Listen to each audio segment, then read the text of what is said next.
भिजवाई गई। तो oxygen crisis अगर 1-2 दिन में खत्म होता है तो फिर काफी बड़ी संख्या में बेड।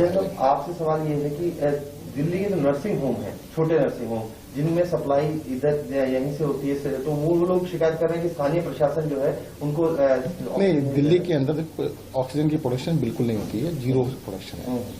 जितनी भी ऑक्सीजन है दूसरे राज्यों से जो बड़े प्लांट होते हैं वहीं से आती है और कुछ रिफिलर्स के थ्रू उनको दी जाती है। क्योंकि कल जो 378 जो दिल्ली को पहले एलोकेटेड था उसको अब केंद्र ने 480 कर दिया है, तो सिचुएशन रिलीज होनी चाहिए। पर जो 378 भी था कल वो भी नहीं आ पाया। कुछ राज्यों के अंदर आपको पता ही दिक्कत हुई थी कि वहां से मूवमेंट नहीं हो पाई, ट्रक नहीं आ पाए, कि इनको रोका गया था। इस वजह से कल बहुत ही बड़ी गंभीर समस्या आई थी कि जो 378 था वो भी नहीं पहुंचा। लेकिन 480 कर दिया गया, आपकी डिमांड हर दिन की 700 की है, तो अभी भी लगता है पूरी हो पाएगी? बिल्कुल नहीं, अब कोर्ट में चल रहा है। कोर्ट ने कहा कि डायनेमिक रहेगा, जैसे जैसे डिमांड बढ़ती रहेगी देते रहेंगे। तो व्यवस्था कुछ हो पाई है अभी कोई सुचारू? क्योंकि कोर्ट ने भी टिप्पणी की कि हर हाल में पहुंचना चाहिए। बिल्कुल, अभी देखिएगा कल रात को कोर्ट ने, मैं धन्यवाद देता हूं कि रात को बैठ के आदेश दिया है और कल सारी रात लग के काफी सारी सप्लाई हुई है और आज दिन में और लगता है रात तक इसको नॉर्मल हो जाना। जिन राज्यों ने जो टैंकर रोके थे, आपको लगता है कि इसमें कहीं ना कहीं उनकी मजबूरी है या इसको पॉलिटिसाइज किया जा रहा है? मैं इस पर कमेंट नहीं करना चाहता। देखिएगा, रोकना नहीं चाहिए, उससे सभी का नुकसान है। दिल्ली के अंदर देखो, दिल्ली के अंदर जो इलाज करा रहे हैं दिल्ली के लोग नहीं है, बाकी सारे राज्यों के लोग इलाज कराने आ रहे हैं। तो ऑक्सीजन कोई ऐसी कमोडिटी नहीं है कि आदमी लेके उसको रख लेगा, उसको यूज करनी है पेशेंट्स के लिए। आपने सुना दिल्ली के स्वास्थ्य मंत्री सत्येंद्र जैन को, उन्होंने साफ कहा कि अब जो रिक्वायरमेंट है वो पूरी हो रही है। कोर्ट्स का धन्यवाद उन्होंने कहा और 12 बजे मुख्यमंत्री अरविंद केजरीवाल भी कुछ ऐलान कर सकते हैं। उनकी प्रेस कॉन्फ्रेंस शेड्यूल है। कोरोना संकट पर सीएम केजरीवाल करेंगे प्रेस कॉन्फ्रेंस, 12 बजे प्रेस कॉन्फ्रेंस करेंगे। ऑक्सीजन को लेकर लड़ाई हो रही है, बेड्स की मारामारी है, उसको लेकर आप बोल सकते हैं क्या इंतजाम उन्होंने किए हैं। हालांकि आरोप लगाया गया है कि कई राज्यों से जहां से ऑक्सीजन आती है, क्योंकि ऑक्सीजन प्रोड्यूसर दिल्ली नहीं है, बाहर के राज्यों से, बाहर के प्लांट से आती है ऑक्सीजन, इसलिए कई राज्यों ने कल जो ट्रक से ऑक्सीजन की उसको रोका। इसकी वजह से स्थिति थोड़ी खराब हुई, लेकिन उम्मीद यही है कि आज शाम तक ठीक हो जाएगी। हमारी नजर रहेगी कि 12 बजे अरविंद केजरीवाल क्या कहते हैं। एक बार मुंबई चलते हैं शिवानी के पास, उसके बाद लखनऊ चलेंगे रवि के पास। शिवानी, जो मुंबई का हाल है, जो केसेस आ रहे हैं, संक्रमण दर है, वो बिल्कुल आप कहिए पीक पे अगर है तो बिल्कुल कहना गलत नहीं होगा। इंतजाम क्या है? ऑक्सीजन की कमी हो रही है, महाराष्ट्र से भी जो विजुअल्स आ रहे हैं, सरकार क्या कर रही है?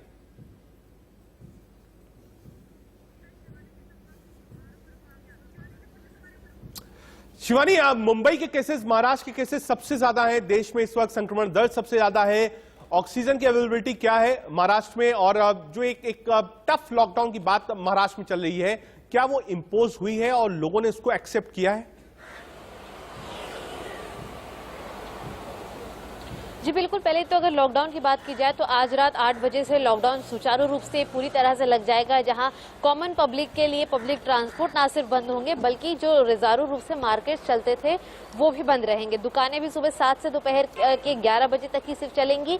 दूसरी बात, अगर ऑक्सीजन सिलेंडर्स की जाए तो लगातार ऑक्सीजन सिलेंडर्स में डिफेक्ट या ऑक्सीजन सिलेंडर की कमी के केसेस सबसे ज्यादा देश भर में महाराष्ट्र में देखने को मिले हैं, जिसके चलते फिलहाल सीएम उद्धव ठाकरे ने जहां पर सेंट्रल से ऑक्सीजन सिलेंडर्स भेजने की डिमांड की थी, वहीं अब वो देश भर के अन्य राज्यों से महाराष्ट्र के लिए ऑक्सीजन सिलेंडर्स को इंपोर्ट कर रहे हैं रोडवेज के जरिए पे। जहां ये जो रोडवेज यानी कि जो ट्रक्स और टेम्पोज या बसेस में भर के ऑक्सीजन सिलेंडर्स आएंगे, उसमें कोई चोरी या उसमें कोई हेराफेरी ना हो, इसके लिए वो पुलिस की सुरक्षा के अंदर आएंगे, यानी कि कड़ी निगरानी के तहत ऑक्सीजन सिलेंडर्स को इंपोर्ट किया जाएगा।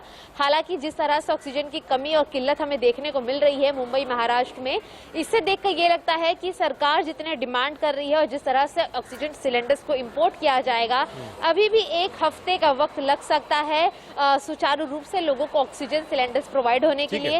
हालांकि अभी भी हॉस्पिटल्स में ना सिर्फ बेड्स की कमी को पूर्ति की गई है बल्कि ऑक्सीजन और वेंटिलेटर भी लाए जाएंगे। ठीक है शिवानी, एक बार लखनऊ को रुक कर लेते हैं। रवि हमारे साथ हैं। रवि, लखनऊ की भी जो तस्वीरें थी वो दिल दहला देने वाली थी।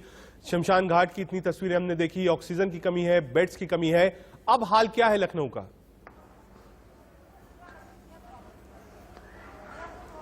हाँ, देखिए मुख्यमंत्री खुद इस पूरे मामले को देख रहे हैं और साफ तौर पे जो ऑक्सीजन कमी ना होने पर इसके लिए सख्त निर्देश दिए गए हैं। उसके अलावा जो जीवन रक्षक दवाएं हैं उनकी जो ब्लैक मार्केट ना होने पाए यानी कालाबाजारी करने वालों पर सख्त कार्रवाई की जाए, इसके लिए निर्देश दिए गए हैं। उसके अलावा जो अस्पतालों में बेड है उनको बढ़ाने के लिए कह दिया गया है। उसके अलावा ऑक्सीजन की कमी ना होने पाए इसके लिए कह दिया गया है। साफ तौर पर अगर बात करें तो जो जितने भी अस्पताल है वहां पर 36 घंटे का ऑक्सीजन का बैकअप हो, इसके लिए सख्त निर्देश दिए गए हैं मुख्यमंत्री की तरफ से और बाकायदा मॉनिटरिंग की जा रही है। मुख्यमंत्री खुद इस पूरे कोरोना काल में देख रहे हैं किस तरीके से कोरोना काल में जो लोगों को दिक्कतें आ रही है उस दिक्कतों को किस तरीके से दूर किया जाए, जो बदहाल स्थिति थी उनको कैसे और बेहतर किया जाए। यानी कि बदहाल का मतलब ये कह सकते हैं कि जो बेडों को लेकर जो लोगों को परेशानी हो रही थी, ऑक्सीजन को लेकर लगातार शिकायतें आ रही थी। कल कुछ शिकायतें आ रही थी कि ऑक्सीजन जो कुछ निजी अस्पतालों में ठीक है रवि, आप बने रहिए हमारे साथ। शिवानी, आप भी मुंबई से रहिए और पुलकित आपके पास भी आएंगे।